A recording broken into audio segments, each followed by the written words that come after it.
pagtatanim ng mga prutas ang isa sa pangunahing hanap buhay ng mga taga-Indang. Sakto raw ang pagbisita natin dahil harvest season ngayon ng santol.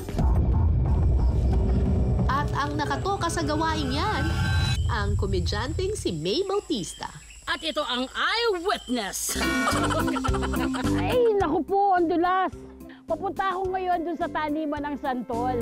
Ay! Yehey! Yehey! Yehey! Yehey!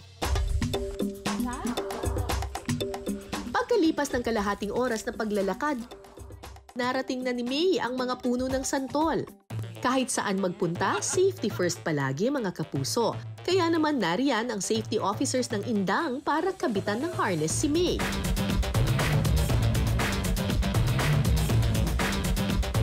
Sandali, kuya. Alright.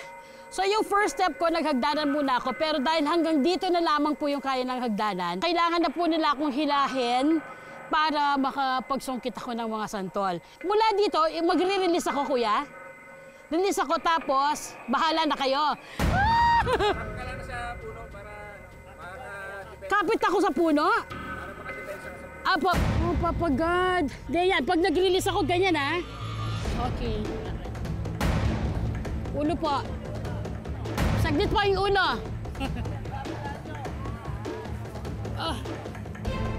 Wait lang po.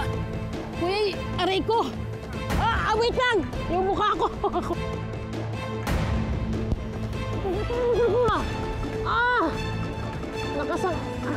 Tigas nga, angat ng konti. Uy, mga kapus. Kahit daw po yung may-ari na ng santol natin, hindi pa nakakarating dito. Para sa next step, susungkitin na ang mga santol habang nasa taas ng puno. Ewan ko ba, bakit pa ako nag-crave sa santol? Dapat kamatis na lang siguro yung cravings ko eh. Go, May! You can do it! Challenging. Ah! Kuya, naabot ko na eh. Aray ko. Oh, naabot ko na eh. Ang tindi ng kapit na kapit yung santol. Mama, nangangawit na ako. Hindi ko na po maabot yung iba.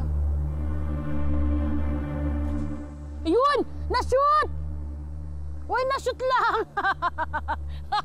Ganun pala dapat. Pipilitin ko pa rin, ha. Ito kasi meron pang isa dito na malapit sa akin. Pipilitin ko.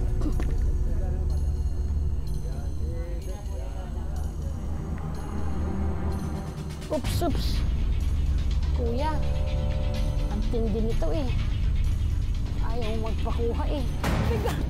Aray. Kuya. Alright. Sa wakas, nakuha din sa tulong ni Kuya. I-shoot natin. Okay, shoot natin ngayon. Yehey! Mga kapuso, sa ngayon, nakalimang santol na ako. Yehey! Sobrang achievement na po yun dahil ang lalayo talaga nung santol mula dito sa kinatatayuan ko po. Congrats, May! Masasatisfy na ang santol cravings mo. Wait lang po, aray ko, ang sarap! Yehey! Oh my God! Ba't ka bumitaw sa tali? Kasi, Oh my God! Ay, sarap! Bakit pa po? Aray. Oh, salamat po! Ay, sus ko! Thank you! Sa isang kawali, igigisa ang bawang at sibuyas.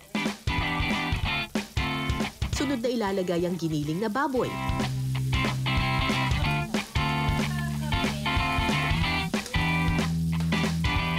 Kapag nasangkot siya na ang baboy, pwede nang ilagay ang alamang.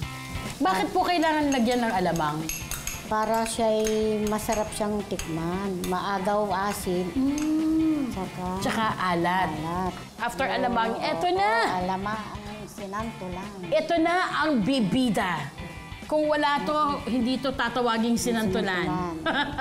Dapat po ba hinog na hinog o okay lang na hinog? Hinog talaga. Pagka hilaw, mas maasim.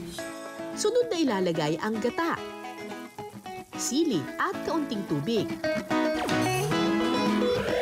Lalagyan din ito ng paminta, liquid seasoning at siling haba. Maya-maya pa, luto na ang sinantulan. Tikiman time na! Alright! Excited na akong matikman to. Ang sarap-sarap. Napaano ako sa... Nabulol ako sa sa sarap. Yung tama lang yung pagkaanghang, pati yung lasa niya, yung linamnam ng gata, yung ang sarap ng karne, tapos yung santol na walang asim, bagkus puro linamnam, tapos yung tamang timpla lang ng pagkaalat, pagkatamis, at saka yung tamis ng gata, at saka yung anghang. Ay, sarap talaga.